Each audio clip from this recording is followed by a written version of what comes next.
gerne fortælle noget om demokrati. Demokrati er et folkestyre, et politisk system, hvor magten ligger hos flertallet af folket. I en moderne forståelse af begrebet skelnes mellem styreform og holdning. Det er det modsatte af autoritært styre.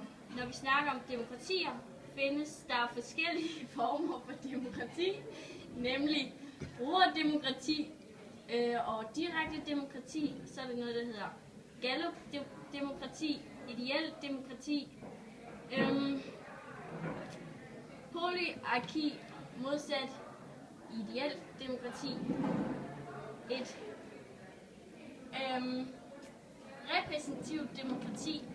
Det er den mest udbredte styreform, hvor man vælger en gruppe af politikere til at repræsentere borgernes synspunkter i en afgrænset periode. Demokratien har også en lov, som hedder Grundloven, og det er Danmarks statsforfatning og indeholder en række menneskerettigheder. Og en del af et demokratisk styre, som sikrer individerne universelle rettigheder og beskytter dem mod magtmisbrug fra de valgte nationale ledere. Det var menneskerettighederne.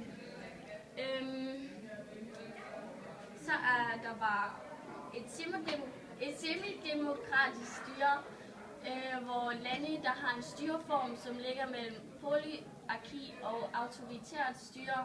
Disse lande har delvist indført demokratiske elementer og opfylder oftest nogle af betingelserne for polyarki.